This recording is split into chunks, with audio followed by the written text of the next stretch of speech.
Assalomu alaykum. Education Center YouTube kanalini kuzatuvchilari, ustozlar va hurmatli ota-onalar. Bugun biz Toshkent shahrida Islom akademiyasi qoshida joylashgan Ziyo Zukko maktabi o'quvchilari uchun Cambridge Young Learners imtihonlarini tashkillashtirmoqdamiz. Bugun siz Cambridge English tomonidan tuzilgan Young Learners imtihonlari haqida qisqacha ma'lumotga ega bo'lasiz. Bu imtihon o'zi nima uchun, kimlar uchun mo'ljallangan va eng asosiysi yosh bolalar ushbu imtihon haqida nima deyishadi. Bundan tashqari ustozlarning fikrlarini ham bilib olamiz. Qani bo'lmasa, ketdik.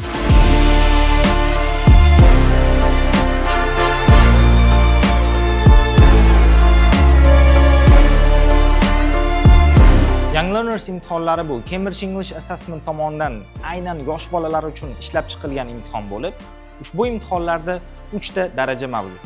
Birinchisi starters, ya'ni boshlang'ich darajadagi o'quvchilar uchun. Ikkinchisi movers, biroz ko'proq biladigan darajadagi o'quvchilar uchun.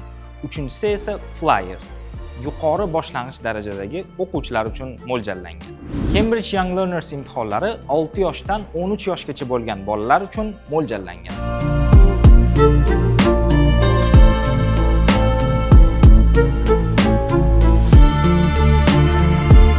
Cambridge Young Learners imtihonlari xalqaro darajada tan olingan imtihonlardan biri hisoblanadi va yosh bolalarning ingliz tilini bilish darajasini rasmiy tarzda tasdiqlaydi. Bundan tashqari ushbu imtihonlar IELTS yoki shunga o'xshash imtihonlarga tayyorgarlikning ilk bosqichi hisoblanadi. Eng qizig'i, imtihon natijalari chiqqandan so'ng barcha bolalarga sertifikat taqdim qilinadi va bu kelajakda shunga o'xshash imtihonlarni topshirishda yosh bolalarning o'zlariga bo'lgan ishonchlarini yana ham orttiradi. Misol uchun 6-13 yosh oralig'idagi yosh bolalar IELTS imtihon topshirishsa va ballari past chiqadigan bo'lsa, bu ularning ruhiyatiga salbiy ta'sir ko'rsatadi va ishtiyoqlarni yo'qqa chiqaradi. Bundan tashqari IELTS yoki boshqa kattalar uchun mo'ljallangan imtihonlar eng kamida 2 yoki 3 soat mobaynida davom etadi.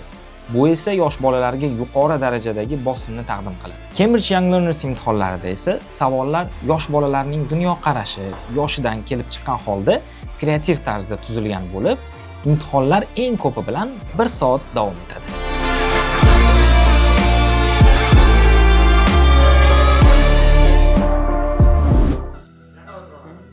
Maryam, imtihonda eng qiziqarli qismi qaysi bo'ldi siz uchun?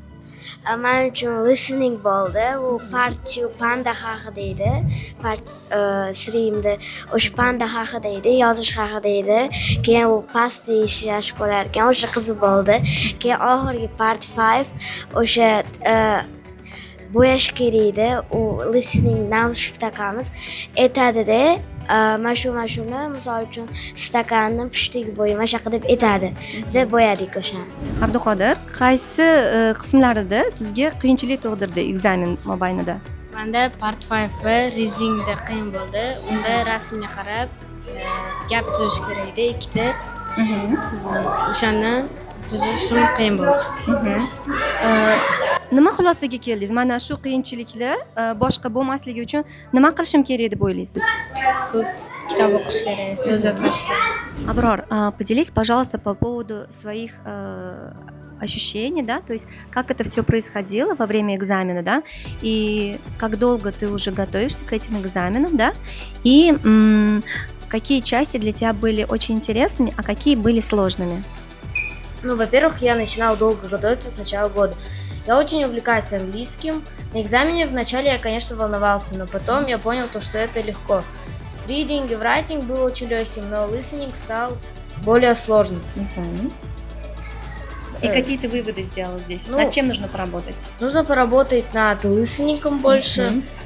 Больше практиковать, больше да? практиковать listening, да. И очень понравился мне этот тест, он был очень интересный. Собираешься на следующий год сдавать следующий уровень Flyers? Да, собираюсь. Мохина, поделись, пожалуйста, своими впечатлениями, да? Волновалась ли ты, как это все происходило? Да, сначала я чуть-чуть волновалась, потому что у нас был writing, и там мне было страшно чуть-чуть писать загадки. Я сначала не поняла, но потом все поняла. Мне понравились моменты, когда listening мы разукрашивали и мы одевали наушники. Было не страшно. Abdulahad, tell me please about the courses that you were preparing for these exams.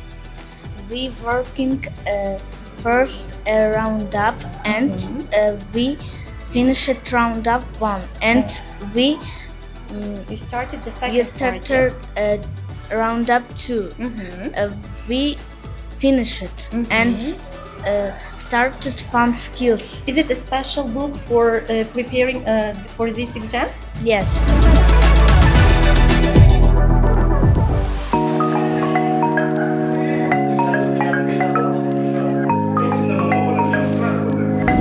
Mana bugun EduAction markazi ko'magida o'quvchilarimizdan Cambridge Young Learners imtihoni o'tkazildi.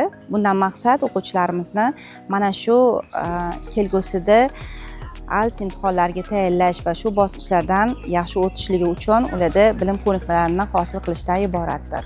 Bugungi imtihonda 2-sinfdan 6-sinfgacha bo'lgan o'quvchilarimiz ishtirok etishdi.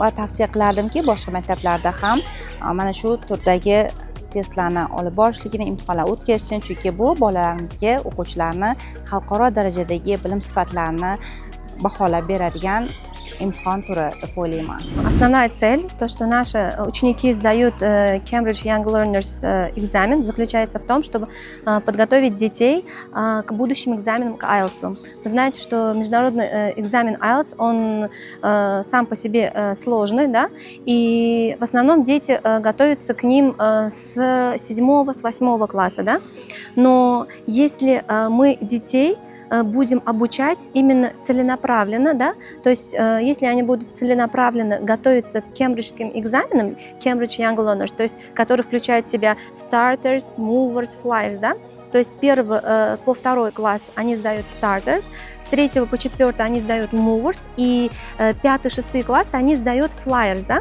они уже, знаете, на 50% уже будут готовы к IELTS экзамену сдачи, потому что Cambridge Young Learners экзамены – это такой же формат, как формат IELTS, да, но он адаптирован под детей, то есть более молодые, да, они уже готовятся, будучи молодыми, к формату IELTS. То есть вы знаете, что в IELTS все 4 секции, они вот reading возьмем или writing, да, там свои задания. Например, true, false, not given, или в listening, да, возьмем, или в speaking часть. У них есть свой формат, свои требования. И если мы сможем обучить наших детей с раннего возраста, прям подготовку к этим экзаменам, к IELTS, то есть, но адаптированы под детей, да, которые вы предоставляете. Это будет огромный плюс для наших учеников, потому что у них будет меньше стресса во время сдачи самого IELTS. Да? И второй момент, естественно, это огромный из плюсов, что этот экзамен международный, да, и они получают сертификаты международного образца, которые котируются по всему миру.